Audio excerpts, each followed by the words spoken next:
We had been passively watching them for some time. They called themselves humanity. We knew they were on the verge of discovering faster-than-light travel, so we waited for them. We hoped to open trade and such between them and the Federation. Even though our space travel technology was significantly more advanced, there was still much they had discovered we were interested in, especially their advances in genetic engineering. However, that is not what I am examining. I am the Second Fleet Small Arms Specialist for the Galactic Federation. I am to meet with a human ordnance specialist. An American, right? They're still fractured into multiple countries. Curious. I am to meet with him and learn about American small arms and compare our relative equivalents. The human cruiser is due to dock with our station within the next cycle. Strangely, they developed military ships so soon after discovering FTL. I have to download the visitor's language onto my translator. English, it is called. I watched as the human ship grew closer to our station. It was long, dark gray and black, and angular. Strange, the ship had a front and back, not unheard of, but rare. As it grew closer, I could see why. It appeared that the front of the ship was a large cannon. I'd have to ask the one I'm meeting about it. I could also see multiple point defense turrets. At least, I think that's what they were. They looked nothing like the pulse laser turrets used on my species' ships. As it began docking, I could see English writing on the side. It said, USS Indianapolis. I was to enter the human ship and would be escorted to the armory. I made my way toward the dock. I saw one small problem. The average human was a bit shorter than me. I stood at about 7 feet tall. I made my way toward the hangar connection, which was a relief. The door was designed for small craft, more than tall enough for me. There were many humans, wearing what looked to be formal white military dress, some in more practical combat dress, carrying long, strangely shaped weapons, and what appeared to be a smaller weapon in a case on their waist. They were vastly different from me. 4 limbs, they were bipedal, and had long manipulators on the end of each arm. They had 2 forward-facing eyes, indicating a predator species. But, unlike most, they didn't seem to have any natural weaponry. I was in formal military attire, but mine was gray rather than white. Compared to them, I have 2 more eyes. I also have 2 main arms, but I have 4 additional smaller arms down my abdomen. I moved toward the 2 humans that would take me to the armory. One would be giving me the demonstration. When I got near, the 2 individuals straightened their bodies and raised one of their arms to their heads and extended their manipulator straight. This wasn't a surprise, however. I had been told this was a standard American military greeting. It showed respect. One addressed me. Welcome to the USS Indianapolis, CA-35. It is a pleasure to meet you. I am Sergeant Garrick, and this is my technician, Mr. Thomas. I apologize, but I cannot pronounce the name they gave me for you. How would you like to be addressed? Not a problem. Appreciation for the concern. Translated to the English alphabet, my name is heard as Ozus. My rank is Second Fleet Small Arms Specialist. Very good. Oh, and I am required to ask, are you personally carrying any weapons on board the ship? No. Why would I carry a weapon onto an Allied ship? Every human with a military rank you will meet today, which is the majority of them, will have a sidearm holstered on their hip. Why would you feel the need to be armed at all times?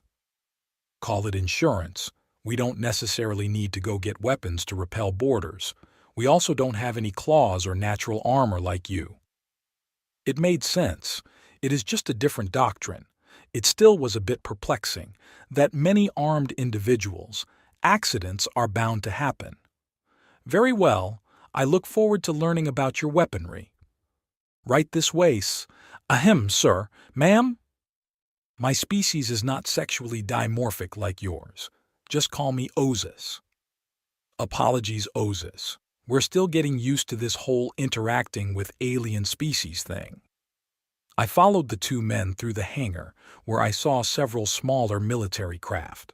Most of the passing humans looked at me, if only for a moment. We made our way through two doors, then one that took the two men putting their eyes in front of a scanner to open.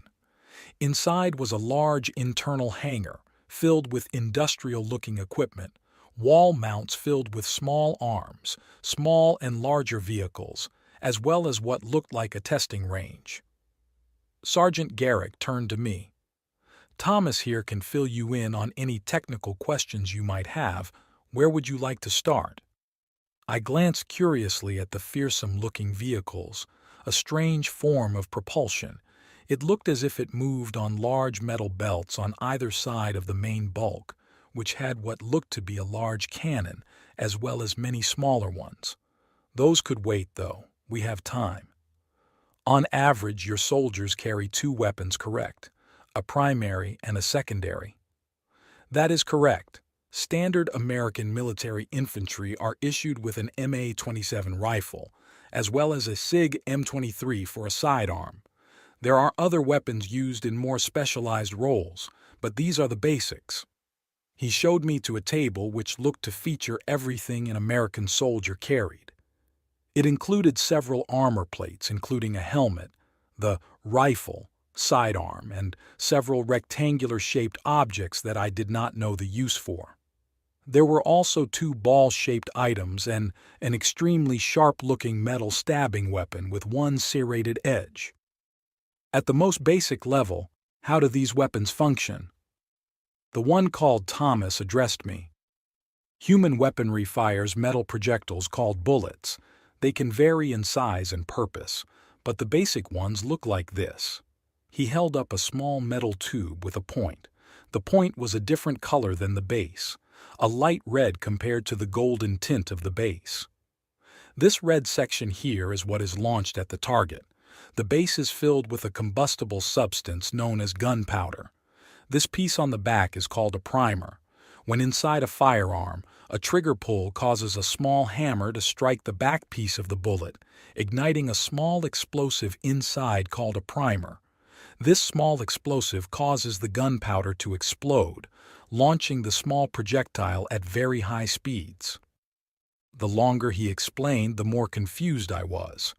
They are using kinetic weapons. Kinetics were obsolete hundreds of years before my species became spacefaring. Not only that, but to have a small explosion that close to yourself. That had to be dangerous. "You use kinetic weapons. How can you use kinetic weapons? They must not be effective at penetrating even my natural armor." "On the contrary, these bullets are fired at well over supersonic speeds. They have no problem penetrating." "That could not possibly be true. You have managed to create weapons that can throw a projectile faster than the speed of sound. Do they stay controlled? The explosive inside doesn't harm the user." I tried to keep my composure.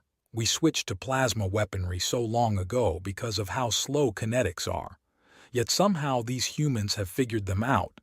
This could be invaluable, as plasma's main downside is its lack of penetration capability. "No, they're relatively harmless to the user." "How do the smaller, firearms work?" "Same concept, just a smaller bullet." Thomas picked a smaller cartridge off the table. "This is 9mm, armor-piercing." He handed the small object to me. "Such a little thing. There's no way it could do any significant damage." "How do you load the bullets into the rifle?" Thomas gestured to the rectangular objects on the table. "These are magazines. Standard capacity holds 45 cartridges each. They are inserted into the bottom of the rifle, where they automatically feed into the chamber every time a round is discharged. When fired, the casing that holds the powder is discarded through the side of the gun." It just sounded so off. My only conclusion is that I must be biased, as what the human was saying made sense. It was just so different than anything I had experienced before. I wanted to keep my professionalism. "I am beginning to understand. Will I get to see a demonstration? Of course, Thomas gestured toward the area full of what must be targets behind him. That's what the range is for, but we can test them all at once if you want to see the other items. I gestured to the two circular objects on the table. What are those?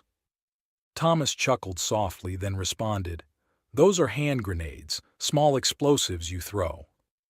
That is ridiculous. They must be very weak explosives, so it won't hurt the thrower. How could they think that was a good idea? There's no way they can throw that accurately. Though they did seem to proportionally have quite a bit of upper body strength. The human called Thomas picked one up. The way this works is, this pin on the side is removed. Once this happens, after the lever on the side is released, it will detonate on a timer. When it explodes, the staggered metal squares that make up the sides of the grenade are thrown in all directions, hopefully taking out enemies with shrapnel. What was this human talking about? Do they mean to imply that they kill enemies with dirty shrapnel bombs? Not only that, but they throw them? How could they possibly expect to be able to throw it far enough and accurate enough? Composure be damned, I had to know. How can you possibly expect these to be effective? The two humans looked a little puzzled by my question. It looked as if they were trying to figure out how to respond. Finally, Thomas looked to me. The average human in their prime could throw one of these roughly 25 meters per second, on our homeworld's gravity anyway. Ah, that made sense. Their homeworld must have very weak gravity if they could throw it that far and fast. We can't test them here, though, as we've halved the gravity generator production in preparation for your arrival. Knowing your homeworld's gravity, you would have been extremely uncomfortable in ours for an extended period of time. I feel like the longer this human talks, the more confused I am. The gravity on Earth was at least twice that of mine. No wonder human weapons are so strange. They were made to fight on a literal hell of a planet. I composed myself. They explained it. Time to move on. I gestured to the large vehicles on the side of the room. What are those? This time Sergeant Garrick smiled. Those are tanks. Tanks? What do you mean? Tanks for what? Sergeant Garrick said in a confused-sounding voice. No. They're heavily armored fighting vehicles, but they're called tanks because— Why are they called tanks, Thomas? It was originally for secret-keeping reasons. The first tank created by the British was code-named as a water tank carrier. This was done so the Central Powers didn't learn of the new weapon. That could be concerning. Humans have a history of espionage. Although simply using a code name was nothing special, they were using it so long ago. Thank you, Thomas. Anyway, these are heavily armored fighting vehicles. Specifically, the current American main battle tank, the M1B5 Abrams. Fighting vehicles are common, but something told me this was going to be a whole different level than what I'm used to. For one thing, multiple weapons were visible on the vehicle. I was only experienced with the plasma mortars used for long-range barrages, which were very large and slow-moving. They needed accompanying infantry to ensure they weren't flanked. It appears to have multiple weapon systems. Am I correct? Thomas looked to me. Yes, quite a few. Its main piece is a 150mm electrothermal chemical gun. Auxiliary armament includes 4 machine guns, 1 inside the turret, and 3 mounted on the top. The larger of the 4 is a 12.7mm HMG, and the others are 7.62mm. The turret cheeks are equipped with 8 smoke grenade launchers each. I didn't know anything about the gun, but I was confused about the last thing he mentioned. I thought grenades were supposed to throw shrapnel. Grenades are built with multiple uses. Foot soldiers usually carry fragmentation. Other types include smoke, anti-tank, concussion, and thermite. We can explain the others later on if you'd like. We have them all here. I could infer the relative uses of each grenade mentioned except for thermite. I would have to have them explain that to me later. So far, the tank was underwhelming. The auxiliary guns were simply sized-up versions of those I had already seen. Additionally, the main weapon is not large, much smaller than the plasma mortars. Perhaps I was misunderstanding the purpose. What is the main gun used for? It's multi-purpose, depending on what ammunition we load. The two most common being high-explosive anti-tank and armor-piercing fin-stabilized discarding sabot. How obsessed is this species with physical projectile ammunition? Their small arms might be useful, but there's no way this cannon could overpower its plasma counterpart. It wouldn't make sense. Can you tell me the capabilities of the main armament? Sure. Keep in mind these measurements are in Earth gravity. Sabot rounds are fired at a velocity of roughly 2,100 meters per second. Target computer technology means they are accurate within 4 miles. That's impossible. There's no way that's true. You just physically cannot move a small solid object that fast. Explain it to me. Well, sorry to disagree with you, but they do indeed work. Thomas gestured toward the cannon. This is an electrothermal chemical gun, or ETC gun. It uses a plasma cartridge to set off the ammunition's propellant.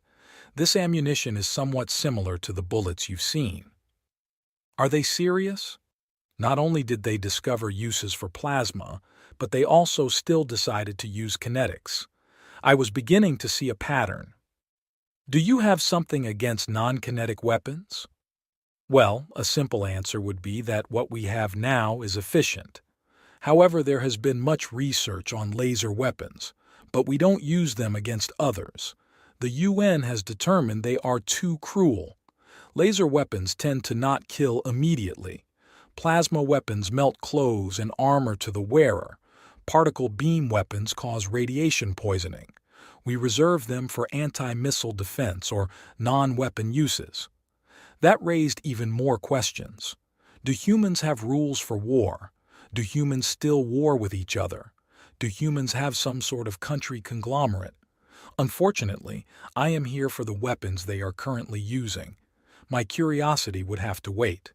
However, I don't think I can wait any longer to see a demonstration. Can I see all of these tested? Of course.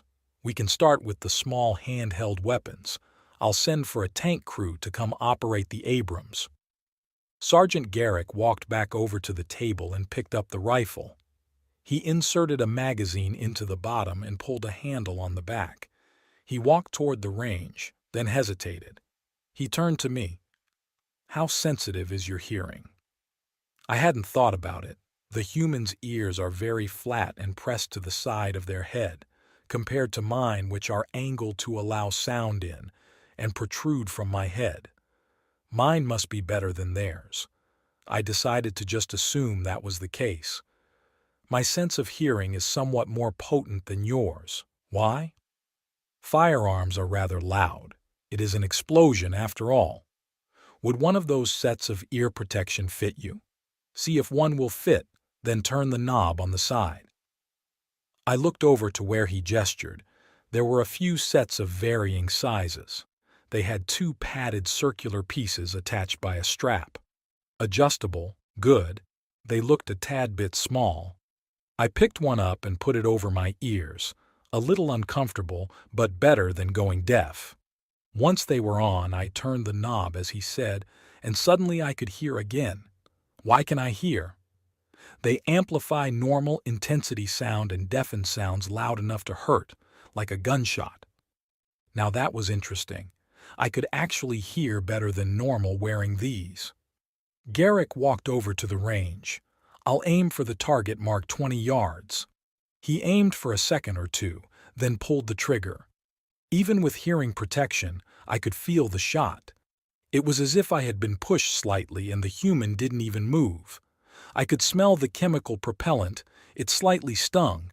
Then I noticed he only fired one projectile, and it had hit the target very close to the center. I was appalled. Plasma weapons were designed to shoot extremely fast to make up for their poor accuracy. This kinetic weapon had accurately hit a target in one attempt. The two humans looked to me expectantly. I composed myself and looked at the other weapons on the table. "Can I try?" Garrick looked at Thomas. From what I could tell of human emotion, he looked like he was contemplating something. He faced me, now with the rifle held pointed down. "I have no problems with you trying some of these, but I think we should start with a handgun first. They have less recoil." Normally, I would have scoffed at the idea that I would have any trouble with a hand weapon. However, having seen and felt the power of just one human firearm, I wasn't so sure. I was excited to try, but I also became plagued by visions of the recoil breaking my arms. Sergeant Garrick moved over to what looked like lockers for storage. This was the first quiet moment I had, so I took the time to examine his military dress. He seemed to be wearing a uniform designed for combat. He was wearing a light undersuit with soft patterns of different shades of green and brown. He looked to be wearing black, heavy boots. By far the most interesting part of his dress is the plate armor. They are numerous. 2 plates for each leg, moving halfway up. The plates connect to the boot, with a joint halfway up for the knee. The largest plate or set of plates is the chest piece. It covers his entire chest and back, with a few intersecting plates, most likely for flexibility. There are plates for each shoulder which are made up of 2 pieces connected by a joint so that the arm can move up and down. 2 small plates rested on the human's arm joints, which makes sense. Joints are famously fragile. Finally, the human has 2 metal sleeves on his forearms which connect to a small plate covering the back of the hand. The human also had black fabric coverings over his manipulators, or hands. There looked to be a hard material covering the many moving parts on his fingers. He is wearing something around his waist that is connected together with a clasp at the front. Multiple items were connected to it: a holster for his sidearm, some large pack on the back, and many pouches on the front which looked to be the right size to hold the magazines they mentioned. These same pouches exist on the front of the chest plate. So much ammunition storage. I assume that, if in combat, he would also be wearing the full face cover helmet that I saw, but now he was wearing some sort of hard fabric article on the top of his head.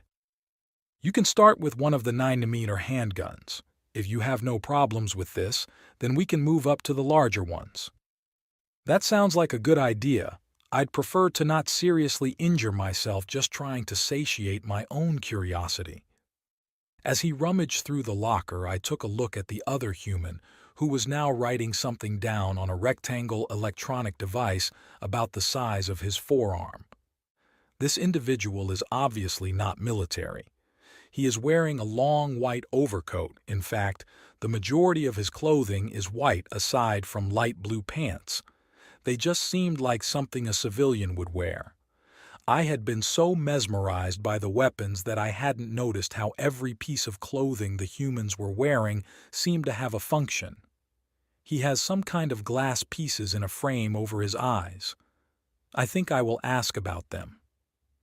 "Mr. Thomas," he, a little startled, looked up from his device. "Yes, Osis. What are you wearing over your eyes?" "Oh, you mean my glasses?" "Yes, the 2 lenses you're looking through. They correct my vision. Humans often are born with relatively good vision, but many of us are born with various conditions that limit vision. I myself have one called hyperopia, which means I can clearly see things far away, but not so well things that are close up. These lenses fix my vision, so I'm able to read." Confusing. They had clearly very advanced technology, but they resorted to the simple, fragile glass to fix it. I must take a mental note that vision problems are a common problem among humans. My own species has what I can only assume is much better vision. "Are there any other ways you can treat vision conditions?" "Oh yes, many ways. Glasses are just the easiest way, and I think they're comfortable. Additionally, many people wear them to supplement fashion. The second most common way is called contacts, which are lenses like those on my glasses except much smaller. They are pressed directly onto the eye. Lastly, there's something called laser eye surgery, which involves a laser directly manipulating the shape of the cornea in order to correct whatever mutation caused the bad eyesight. You have a laser go directly into your eye, one that is powerful enough to manipulate it.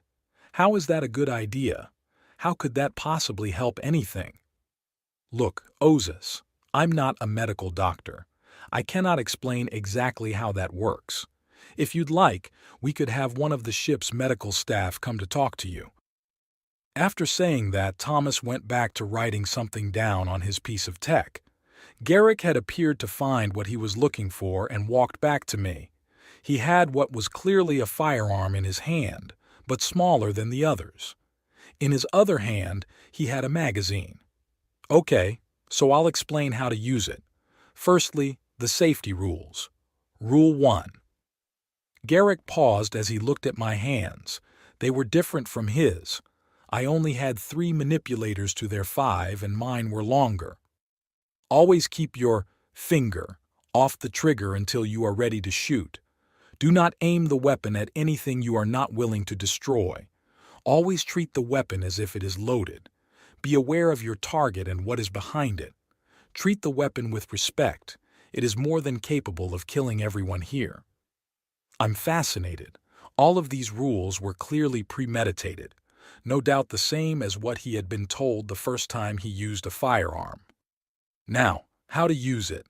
First, you take the magazine and insert it into the bottom here. Then, what you do is pull back on the slide, which is the top section of the pistol.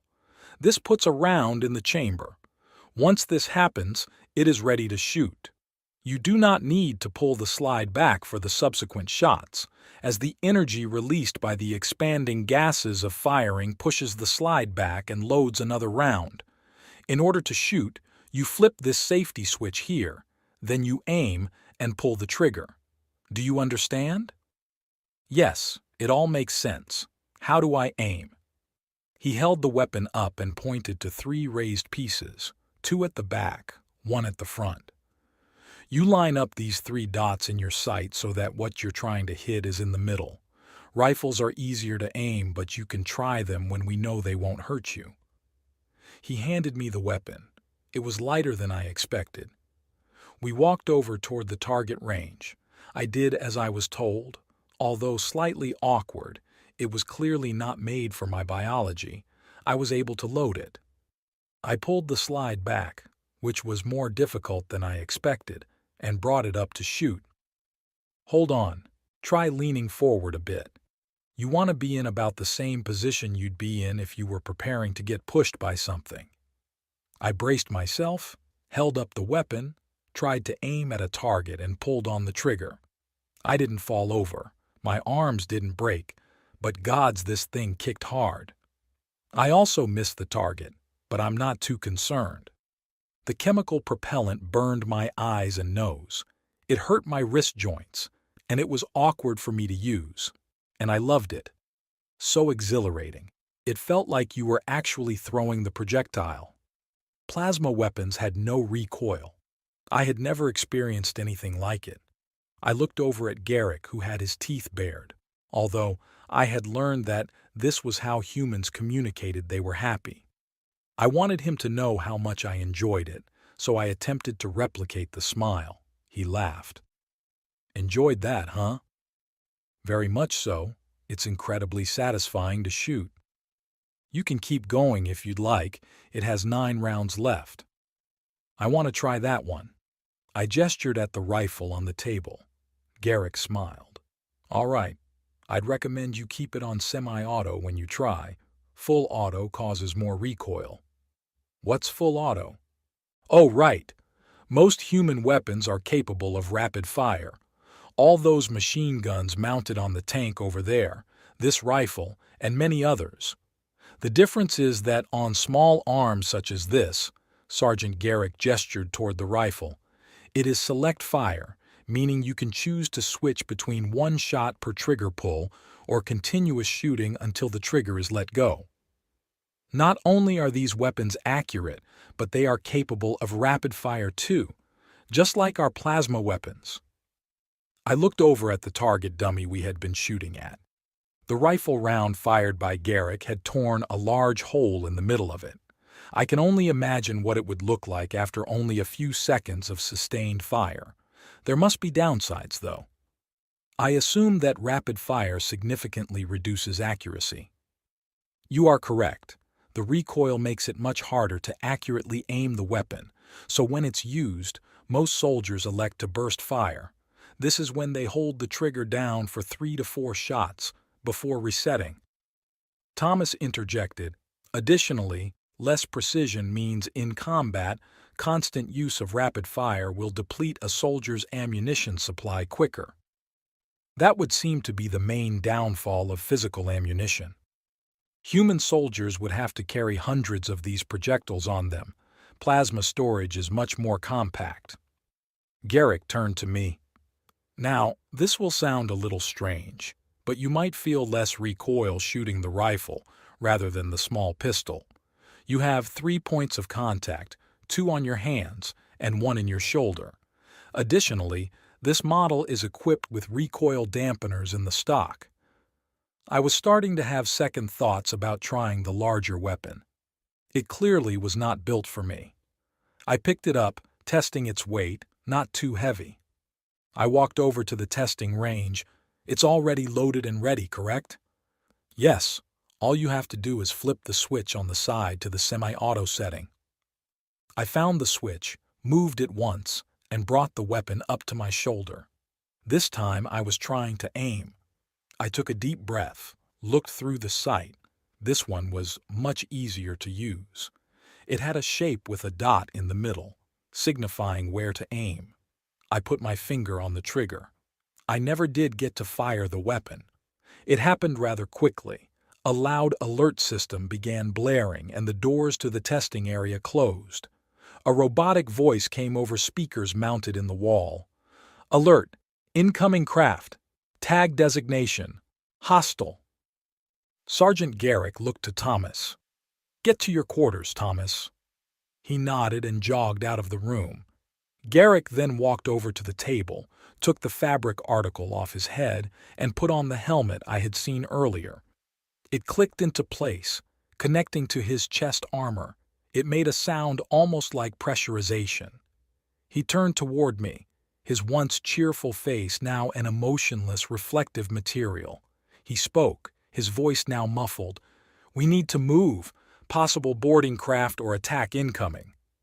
I assumed he was receiving communications through his helmet, which was confirmed when he spoke again.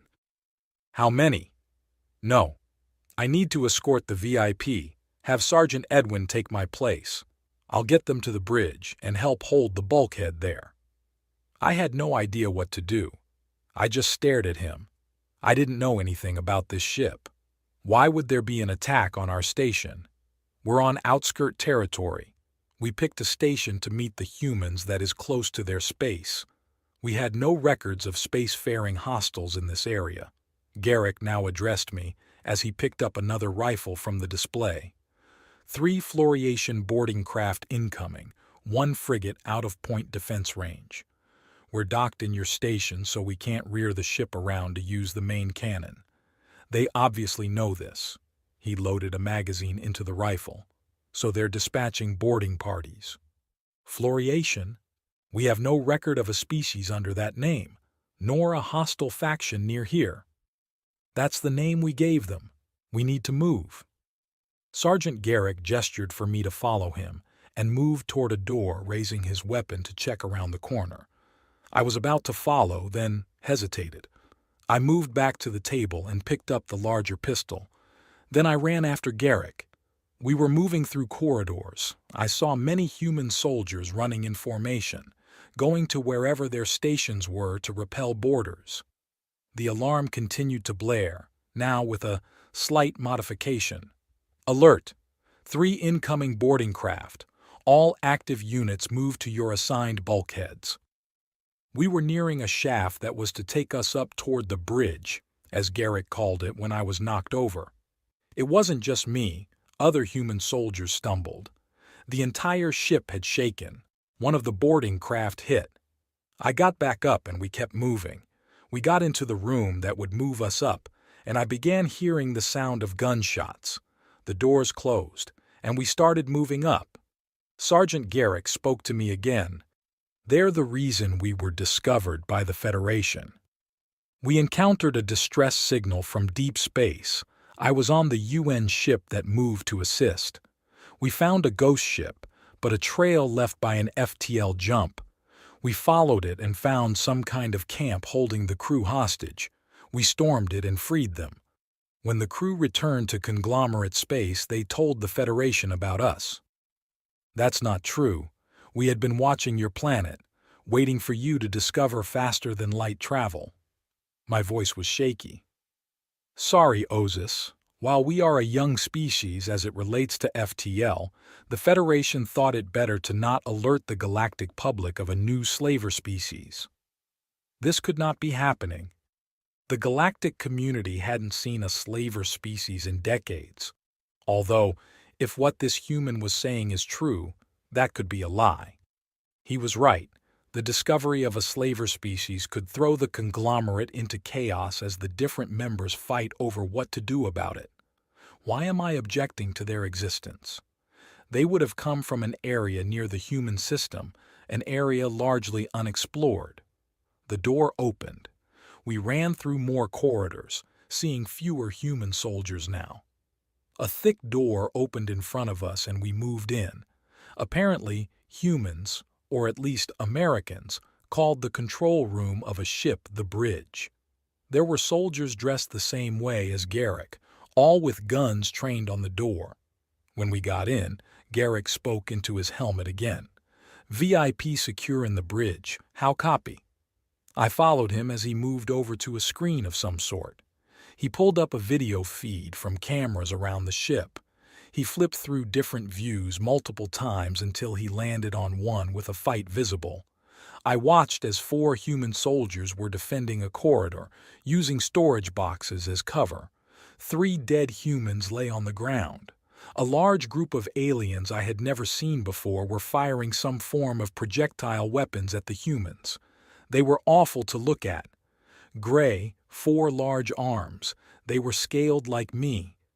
I watched as 2 of them were taken down by the defending soldiers. This was the first time I had seen human weapons used against organics. They were effective. Each fluorescence that was hit sprayed their comrades with blood and chunks of scales. I watched and grimaced as one more human soldier was struck in the chest, sparking off his body armor. The plate didn't hold, and it knocked him onto the ground, a pool of red blood starting to form around him. The 3 other soldiers retreated. Garrick shook his head and switched to another camera. Your station's security is moving to assist, but it's not equipped to handle this. Seems like you all weren't expecting an attack here. There wouldn't be any armed security here normally. This is a research station. We have no record of hostiles in any system near here. Garrick let out a large breath. I'm sending out a distress signal. If we can't deal with this ourselves, we'll need help. I can only hope they'll get here in time. In my attack, they weren't ready for us. We dealt with them quickly. These fluorescents are behaving much more organized. We may be experiencing a military force rather than pirates. What are we going to do? If we successfully repel this attack, we'll disengage from our dock with your station and attack the enemy frigate. There were windows in the front of the room. I walked over to them. I could see the boarding craft. They had slammed into the hangars that held the smaller crafts I had seen earlier. The point defense turrets had rotated to aim at the enemy frigate, which was just barely visible, most likely in preparation for potential further boarding attacks. I turned back to Garrick, who was now talking to another soldier dressed in combat gear. I had to ask, how did they surprise us? They came out of FTL absurdly close. We obviously didn't expect an attack here. Point defense wasn't operational. If they try to send a boarding party again, they won't make it. I'm sorry, Ozus. I have to go assist. Stay here with the command crew. They'll keep you safe. Sergeant Garrick ran out the door, which closed behind him. I found myself genuinely worried for him. I looked down. I still had the human weapon in my hand. I feared that I might have to use it. The hangar is locked and secured. We can disengage Doc. Wait for the all clear. We still have squads holding off boarders at Hangar 2 and Bulkhead 14. Bring systems for the primary railgun online, arm point defense, and open forward Ironhead missile pods. I don't know how anyone could understand what they were supposed to do. The command crew was shouting orders to each other and their communications devices. It was all so hectic. They ran to and from various stations. I hope Sergeant Garrick is okay. The sound of gunfire had slowed, but it had been a ruthless fight from what I had seen on the cameras. One of the humans here seemed to be a commanding officer of some sort. She sat in the middle of the bridge, overseeing everyone. One of the command crew addressed her. Captain, Bulkhead Charlie 14 reports they just took out the last of their boarding party, 7 human casualties. So she was the ship's captain. I assumed that meant she was the highest in power here. Get a medic team to them. They're the furthest from the med bay. Are all systems still online? Their second boarding craft detonated Turret 4's ammunition. We can't repair it here. Turrets 1 through 3 and 5 through 8 are still operational. Very well. Turn them to face forward. When we disengage Doc, we're going to attack the enemy frigate. All the forward turrets, as they called them, moved to face the front of the ship. The ground shook as they all began turning. One human stood up quickly. He had heard something on his communications device. Captain, Hangar 2 is reporting that the last of the first boarding party has surrendered. 4 individuals, 1 badly injured, 5 confirmed human casualties.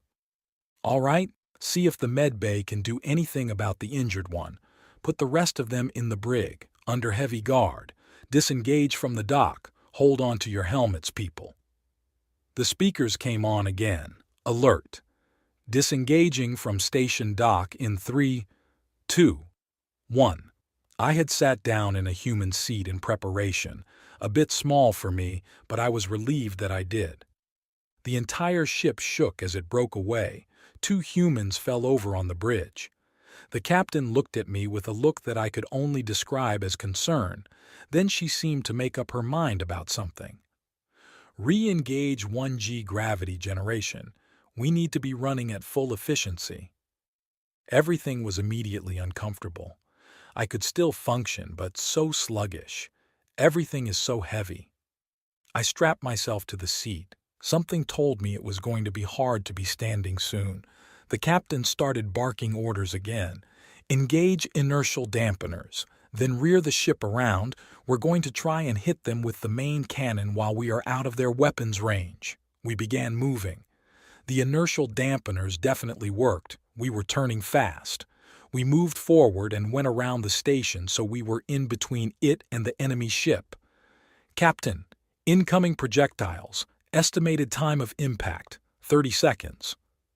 How much do we have to move to avoid them? Not much, but they'll strike the station if we do, and it's not shielded. Let them come then. Run calculations for the main cannon. A robotic voice came over the bridge speaker. Target locked. Frigate class. Beginning firing solution. Estimated time to impact, 2 minutes. The captain yelled, "Hold that order. Wait for the impact. We run the risk of hitting one of their projectiles with the main cannon." Enemy projectile impact in 5, 4, 3. I clenched and held on tightly to the small human chair. I could see others doing the same. 2, 1. Impact. I looked out the front window. It was incredibly loud. I watched as the projectiles impacted on the shielding. The shields held, but I felt like someone had thrown me. I had banged my head into the nearby table when we were hit. Fire when ready. Alert. Beginning primary railgun firing sequence. I thought that I would never experience anything more jarring than being in a ship as it got hit with projectiles while also being in twice my comfortable gravity. That was before I experienced the power of a human ship's main railgun. I made the mistake of looking toward the front of the ship when it fired.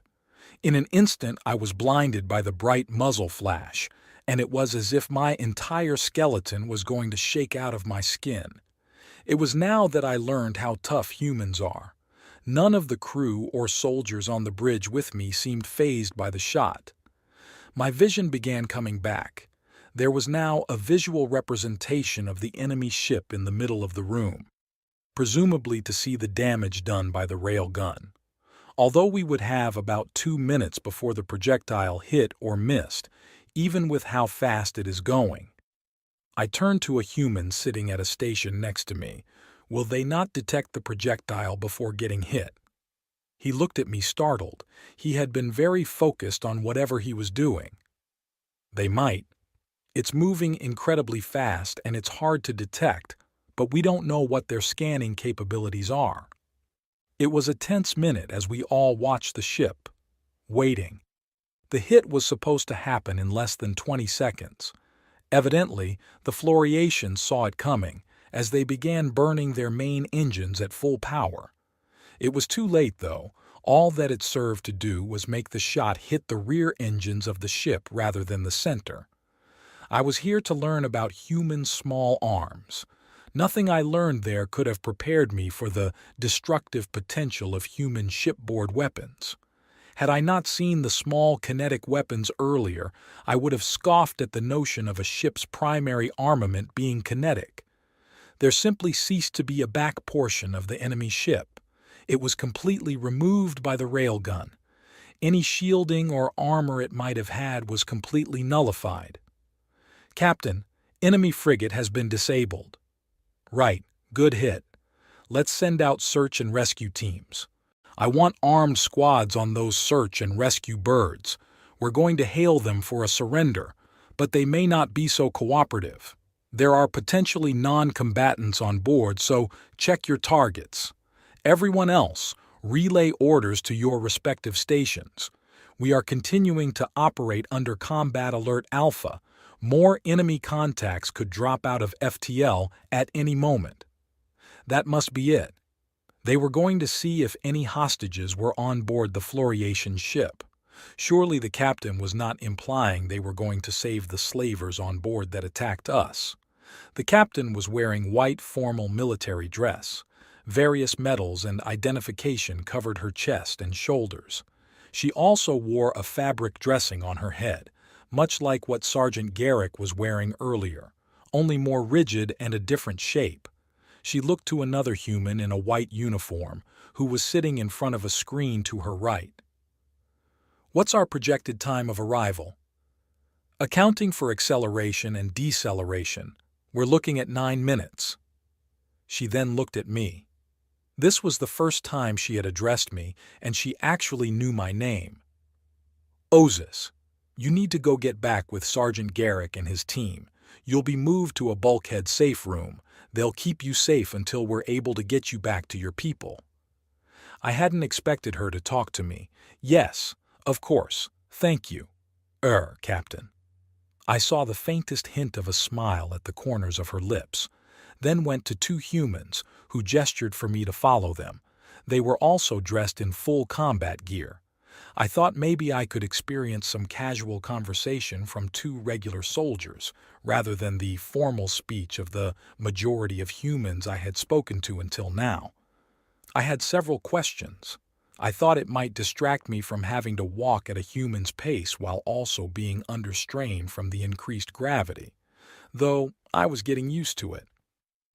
Are your suits pressurized? The 2 humans looked at each other. Even though their visors were reflective, it was easy to tell they hadn't expected to be asked questions by me. One finally spoke, a much deeper voice than Garrick's. Yes. Vacuum rated with an oxygen supply of 15 minutes. What's the purpose of the varying colors of green and brown? Camouflage. But this entire ship is grays, whites, and tans. It doesn't blend in here. Camouflage for ground use. We're drop troopers. Earth plant life is mostly shades of green and the soil brown. It would most likely not make sense to switch to dress that shared the colors of the interior of the ship. Then, every soldier would need 2 uniforms, not to mention that it wouldn't be nearly as effective with how close quarters everything is. The human said something, though, said they were drop troopers. Curious. What does drop trooper mean? We're special forces. That's why we were assigned to the bridge. We're drop troopers because we are trained to drop into battle from orbit in personal pods. I had nothing to say to that. We got into the same lift that brought me up to the bridge. I now understood why I wasn't led to the safe room immediately, as we passed many bodies and remnants of battle on the way there. Human medics were tending to the wounded, but not just the human wounded. They were trying to help the disabled invaders too. What was the point in wasting valuable medical supplies on them? Had the humans not been here, they undoubtedly would have kidnapped and sold me and everyone on my station. Why did they deserve help? I just couldn't stand for it. I moved over to a male human medic, in the process of tying some sort of band around an unconscious Floriation's arm which had been mangled. "Why are you helping it?" The man looked to be older. He had gray hair on his face. His mouth was covered with some sort of mask. He did not look up from his task. "It's wounded. It would have killed every one of us if given the chance." He finished tightening the band and began spraying some sort of foam into a wound on the creature's chest. "I am aware." "Then what is the point?" The human still did not look up from his task. The soldiers behind me were trying to get me to continue with them, but probably didn't have the authority to force me. He said in a more methodical voice, no doubt quoting something, "I will follow that system of regimen which, according to my ability and judgment, I consider for the benefit of my patients, and abstain from whatever is deleterious and mischievous. If I leave this intruder to die, I am partaking in what is deleterious. I would be committing harm through my own apathy. Now please, leave me be. I have more wounded to tend to." With that he rose, satisfied with his work on the mangled black slaver. He left me, speechless, and staring down at it. This creature fought with what appeared to be so much bloodlust. It most likely killed human defenders. I could not see it as sapient. It was a thing, a dangerous cancer to be eradicated, and yet the human had treated it as one of their own. Only after seeing that did I realize that there were tears in its eyes and that it was looking at me.